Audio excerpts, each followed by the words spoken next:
How Powerful Narcissists Use Conspiracy Against You, Part 4.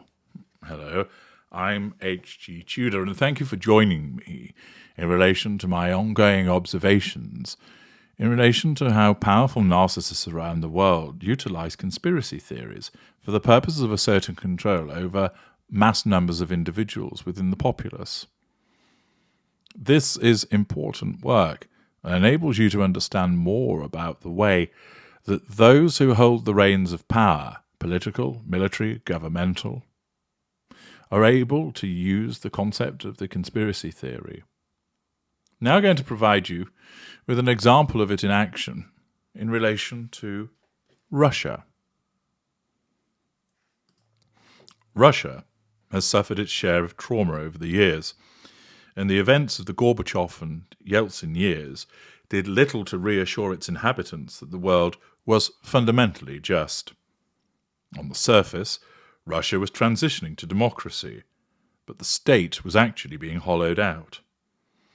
The new capitalists in Russia sought to protect their property in the absence of a functioning legal system, which then sprung up private protection rackets and competition over market share that sometimes resulted in violence. One of the few parts of the state that was not dismantled during the transition was the security services, agents of which took advantage of their near monopoly of violence and penetrating networks to secure a share of privatized property. In the 1990s, casual readers of Russian newspapers were faced with reports of multifaceted intrigue and conspiracy on a daily basis. Clashes between rival organized crime groups over market share, among oligarchs, over deals gone bad, invariably powerful narcissists slugging it out against one another, and also within Boris Yeltsin's own family, between the family of Yeltsin and the oligarch, between the state security services and private violent organizations, among the politicians in competitive but legally unconstrained elections, and between politicians, businessmen, and organized criminal groups. And within all of those competing groups, narcissists would be found, driven by the pursuit of the prime aims, causing them to clash with one another again and again and again. Now, given the freewheeling nature of politics in this period, conspiracy claims proliferated as actors vying for power or property, the ability to assert control, property being a residual benefit, sought to undermine, nullify the threat to control of their adversaries by tying them to invidious plots, in effect utilizing the conspiracies as a form of smearing, the second indirect assertion of control. Analyses of politics around this period note that the proliferation of scandals as accusations of corruption became routine. What's often missed is that these scandals took on a Russian-hued leap from mundane malfeasance to grand and global linkages. For example, the war in Chechnya was a bid by the security services to weaken Yeltsin and reinstate authoritarian rule. The oligarchs deliberately crashed the Russian economy. Yeltsin and the Americans are destroying the political system in order to plunder Russia. Then, of course, Vladimir Putin came to power. See my excellent series about him explaining what he is. And then, as a consequence of this, Putin utilized the source of conspiracy claims by originating them from the state itself. The KGB networks that Yeltsin neglected to break up benefited when one of their own took hold of the reins, and thus they further became entrenched to become something akin to an actual deep state. In the course of re-establishing the state as the locus of power, the Putin regime both used conspiracy claims and engaged in conspiracies.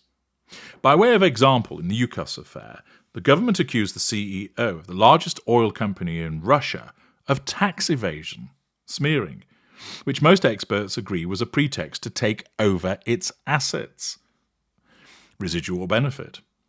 Putin, in his drive to consolidate power, would often insinuate foreign influence over oligarchs, use of conspiracy to smear, or imply a lack of patriotism, especially of oligarchs who were Jewish or held dual nationalities. As the state regained control over assets that had been privatized under Yeltsin, especially those of natural resources, residual benefits, Putin's close allies were appointed to head the major state corporations that now managed them. To a casual observer, this appeared a conspiracy perpetuated by the so-called Siloviki, a shadowy network of Putin's allies from Russia's power ministries. In the middle of the decade, due to worsening relations with the United States and unanticipated and visible events that challenged Putin's narrative of restored control, mass protests in former Soviet republics, threat to control, the regime projected its conspiracy claims outwards. This time they were being used in the so-called colour revolutions in Georgia in 2003, Ukraine in 2004, and Kyrgyzstan in 2005. These were the result of disenchanted publics and partially authoritarian regimes. Just as Putin had seemingly stabilized Russia, at least according to the official narrative, these challenges to authoritarian leaders on Russia's periphery couldn't simply be dismissed. The fact that the successor governments in Georgia and Ukraine established strong pro-Western foreign policies made the so-called colour revolutions appear even more ominous.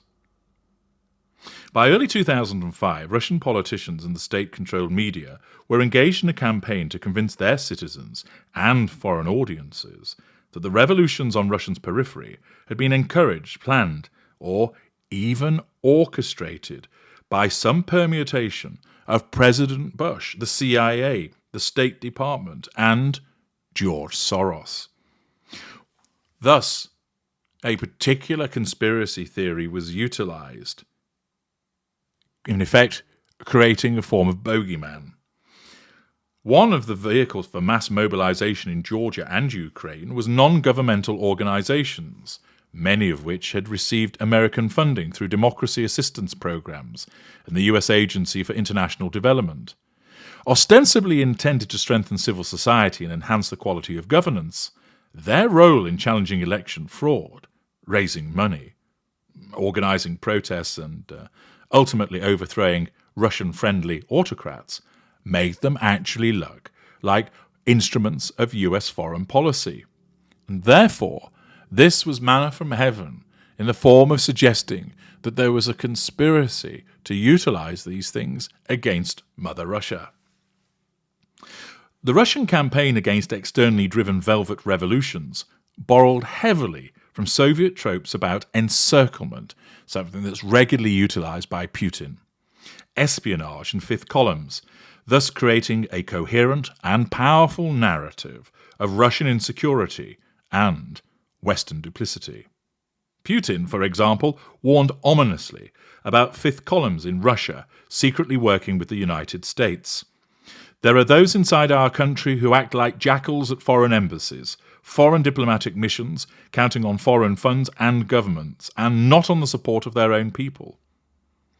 The head of Russia's national security warned that foreign secret services are ever more actively using non-traditional methods for their work, and with the help of different NGOs, educational programs, are propagandizing their interests, particularly in the former Soviet Union. Thus, these conspiracies were emerging that the enemy, the United States, was utilizing tools against Russia. These events and the anti-Western conspiracy discourse that continued to evolve in Russia over the ensuing years laid the groundwork for a complete embrace of conspiracy by the Russian political establishment and the media, following the overthrow of Ukrainian President Viktor Yanukovych by pro-European activists in 2014. Fusing long-standing tropes about Western encroachment and the uncertainty inherent in mass protest, Putin invoked a sinister, but note, unnamed actor who stood behind the events in Ukraine. Referring to Russia itself, he said that the Western special services continue their attempts at using public, non-governmental and politicized organizations to pursue their own objectives, primarily to discredit the authorities and disable the destabilize the internal situation in Russia. Putin's own paranoia manifests as he sees the United States as a threat to his control, the situation in Ukraine as a clear and present danger to his control, and thus manifests these notions to utilize a conspiracy theory to drive down those threats to control. In other contexts, his proxies fleshed out, the lieutenants, other parts of a grand conspiracy against Russia involving NATO, the CIA, Russian liberals, Ukrainian fascists, and even ISIS. By the end of Putin's third term, the notion of conspiracy was the coin of the realm for the government. It was not inevitable that it would become so central in discourse, but the character of post-Soviet politics and the availability of tropes from Russia's recent history provided the people in power with a useful toolkit. Namely, there are these conspiracies, and by harnessing that, they were able to mobilize Russians to look unfavorably on those external actors. These issues of a threat from outside, sometimes an unidentified puppet master operating fifth columnists, being used by Putin to ensure that he was able to assert power. Join me in the next part, whereas I provide you with a further example of how conspiracy is utilized by a powerful narcissist to gain control, but this time utilizing the example of Turkey.